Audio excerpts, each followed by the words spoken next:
Okay, it's the evening of October 12th. Most of the posts and beams have been installed, including the big beam in the garage. It's painted white, and the beam that holds up above the garage door is actually painted white as well. The reason for this is we're getting close to the rainy season, and if it does decide to rain, I don't want paralams getting wet. So I've done a little bit of sheathing because in order to put the big beam up, I want to have good stability.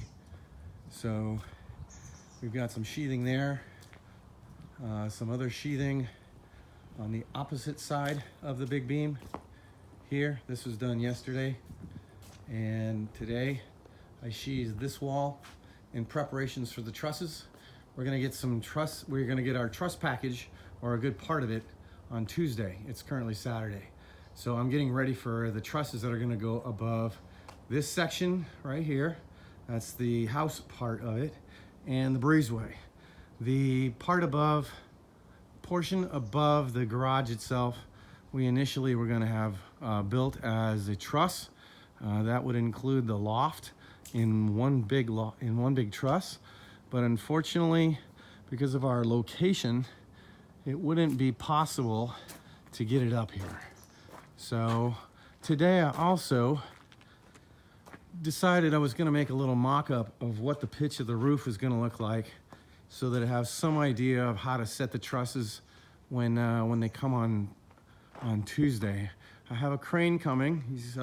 It's a cat-powered train, Caterpillar, and he'll walk up through the truck port, which will be empty by then, and he'll crawl his way and park right here, and then the trusses will actually park. The truss truck will park in the truck port, and we'll hoist the trusses up and over into this location here. So by Wednesday, things should look significantly different. I've got some more sheathing to do, but apparently the wall that we're looking at here on the other side of the breezeway, it's not sheathed because it's a shear wall, and that shear wall isn't really load bearing, and it needs to extend all the way up into the trusses. And my structural engineer has a note that says I shouldn't be putting sheathing on that wall until